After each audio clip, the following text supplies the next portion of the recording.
especially nowadays, a lot of people, a lot of so-called experts question the relevance of history when it comes to yoga.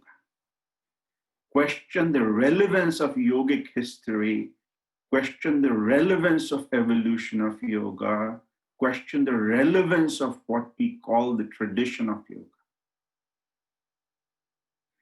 And it is sometimes natural to question it, but to make a judgment on it points towards a couple things. Number one, the perception about the principles of yoga is not clear. They say, no, yoga has changed, people have changed, the principles have changed, the practices have changed. That's the argument that's put forward. And secondly, they also don't have the clarity behind why are these practices done the way they are done. What is the purpose behind doing these practices in a certain way? So just to keep in mind the way the yogic texts and the Indian system of thought has been laid down, it does not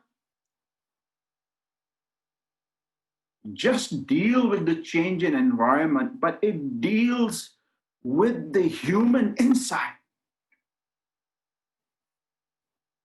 And the Indian system of thought believed that human beings, the external environment might change, but the range of internal reaction is the same.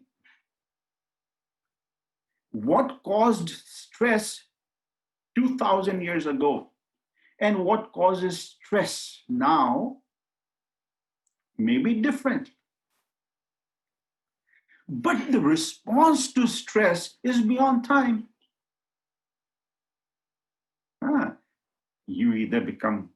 You handle it well, and if you don't handle it well, you become anxious, you become angry, you become depressed, you panic, then you become sick.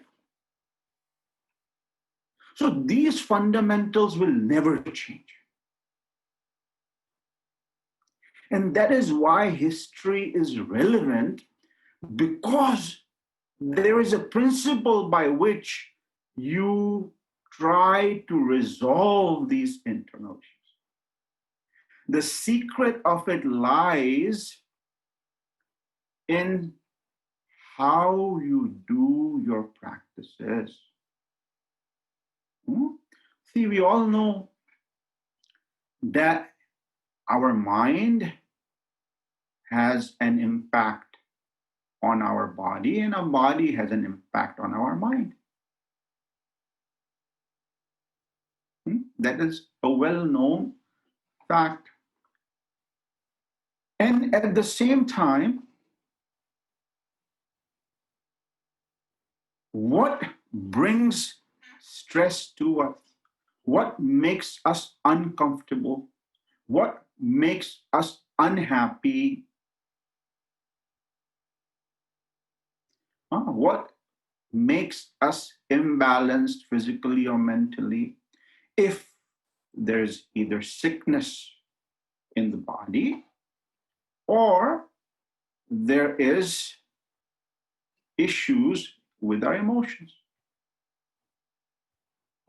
These two determine how happy we would be or how unhappy we would be. So the goal of yogic practices is to prolong the happiness quotient and minimize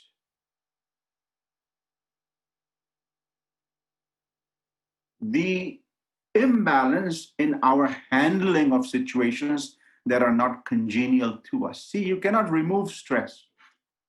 Stressful situations will always occur, but we can manage our response to stress. And that is what yogic practices basically deal with. Hmm.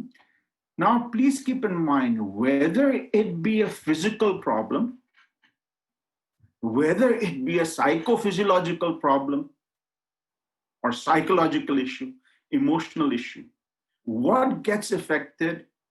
Eventually, the mind.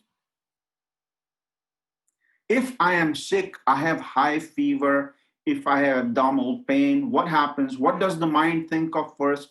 It will think of the worst case scenario. And nowadays, when you go to Google, it will tell you the worst first. Stomach pain could be cancer, and here we go panic. Huh? I'm having backache. Okay, now kidney issues. So what happens here? A physical problem has an effect on the mind. Now, when it's a mental issue, not only the mind is affected to the great deal, but the body is affected too. But this mind becomes the biggest issue. So, if you look at the Ashtanga Yoga of Patanjali, they have a way to handle these issues in terms of prevention and in terms of therapy. Now, if you look deeper, if you think deeper, what happens? The way, for those of you who are familiar with the Yoga Sutras of Patanjali, and this is something that we can talk about when we talk about the evolution of yoga, sometimes in the future, not immediately. But for those of you who know the Ashtanga Yoga of Patanjali, you have yamas, niyamas, asana. So pull them into one. And then you have pranayam, pratyahar, dharana, dhyan, samadhi. Now, when you look at yamas, niyamas, and asanas, one of the most important objective of yamas, niyamas, and asanas is to manage the effect that our body, our behaviors, our diet, the physicality has on the mind. The ultimate goal being stability here. So when the imbalance is originating in the body by means of our behavior, our lifestyle, our diet, and so on and so forth, yamas, niyamas, and asanas are ideal to handle that. And when it comes to issues that are deeper, issues with the mind that exist at unconscious, subconscious, and conscious level, then we have practices like pranayama and meditation and so on, dhyana, and so on and so forth. Now, these practices have not changed because internal human responses have not changed. They have not changed and they will not change.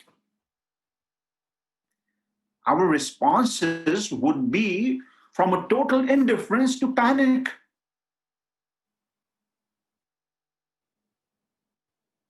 There would be jealousy. These emotional upheavals will always be there.